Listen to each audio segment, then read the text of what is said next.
क्षणमपि सज्जन संगति दीर्घा भवत भवारणव तरने नौका। थोड़ी भी सज्जनों की संगति संसार समुद्र से पार कराने वाली नाव बन जाती है। एक कहानी है, कोई एक डाकू था। डाकू के 4 बेटे थे। तो उसने अपने बेटों को चोरी करने की कला सिखाई। चोरी कला भी एक कला होती है। कैसे चोरी करना, ये साधारण बुद्धि का काम नहीं है। इसके भी जानकार होते हैं और वो सिखाते हैं। उसने अपने बेटों को चोरी करने की कला सिखाई और कहा गुरु दक्षिणा दो।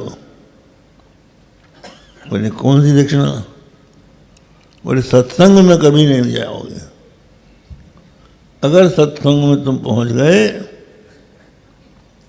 तो कान बंद कर लेना, कोई बात सुनना मत। चारों ने प्रतिज्ञा कर दी कि हम अब सत्संग में नहीं जाएंगे। संयोग की बात है, राजा के खजाने की उन्होंने चोरी की, उनमें से एक ने। और उसके पीछे जब सिपाही दौड़ने लगे तो वो भागा और मुख्य सड़क को छोड़ के गली में पहुंच गया। उस गली में एक मंदिर था। मंदिर में एक विद्वान पंडित कथा सुना रहे थे।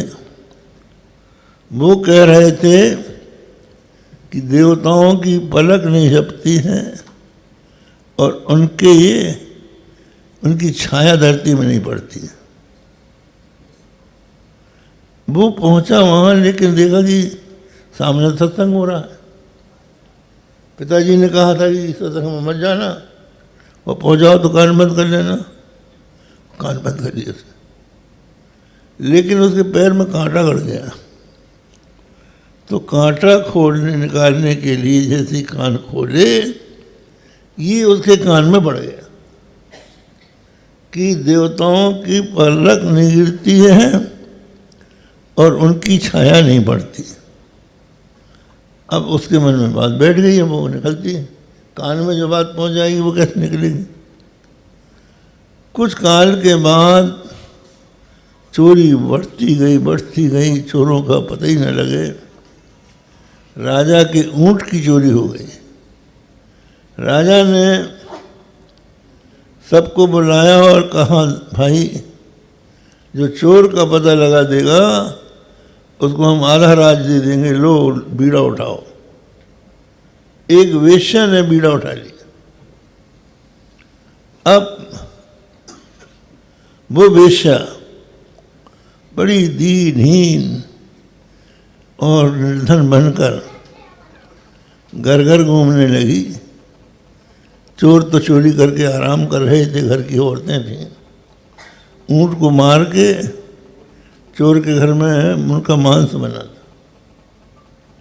उसने कहा कि हमारे पति बहुत बीमार हैं। वैद्य ने बताया है कि ऊंट के मांस में अगर उसके साथ ये दवा खाओगे तो तुम्हारा पति अच्छा हो जाएगा। तो दया करके आपके यहाँ अगर ऊंट का मांस हो तो हमको दे दो। तो उनकी स्त्रियों ने मांस दे दिया। उसने निशान लगा दिया और रात को उसका कन्फर्मेशन करने के लिए वो काली माई बन के आई बेशिया। उसने 4 भुजाएं बना ली लकड़ी का, उसने सेंग बना लिया, कई रुपये जीव नई नकली जीव बना ली और पूर्णिमा की रात्रि थी। आंगन में जाके उस शेर के जोरों से हाहाकार किया, अट्टहास किया। तो चोर अपने बेटों के साथ निकला, हाथ जोड़ के देखा साक्षात काली माई खड़ी है, हाथ जोड़ के कांपने लगा, माता जी कैसे क्रोध कर रही हैं आप? अरे इतनी चोरी करता है, कभी मेरी पूजा करता भी है? पता कहाँ कहाँ तूने चोरी करी? अब वो हाथ जोड़ के सब बताने वाला था, इतने में वो जो छोटा लड़का था जिसके कान में पड़ गया था, उसने देखा कि ये तो काली माई मिचर मिचर कर रही है, आंखें गिरा रही है ये, और इसकी छाया भी पड़ रही है। अरे कहा ये छल है। तलवार लेके जैसे ही दौड़ा तो उसकी जीभ कहीं गई, हाथ कहीं गए, सिर कहीं गया, पकड़ी गई, पकड़ के उसका झोंटा घर में बंद किया और परिवारों से कहा भागो यहाँ से। तो सब के सब चोर से परिवार वहाँ से निकल के उस राजा के राज से दूसरे राज्य में चले गए। तब उन्होंने चैन की सांस ली। तो उसने कहा कि भाई तुमने हमको बचा लिया, कैसे बचाया? बोले तुमने कहा था कि सत्संग मत जाना, हम नहीं गए, लेकिन संयोग से थोड़ी देर के लिए सत्संग हो गया तो आज हमारी जान बच गई। और भाई जब थोड़ी देर के सत्संग से कल्याण हो जाता है तो हमेशा करना चाहिए। उन लोगों ने सत्संग करना प्रारंभ कर दिया और वहाँ से सद्बुद्धि प्राप्त करके चोरी करना छोड़ दिया और कर्म बंधन से मुक्त हो गए। इसलिए ये चातुर्मास चल रहा है, इसमें आप आइए, सत्संग कीजिए, महात्माओं के वचनों को सुनकर उसका मनन कीजिए।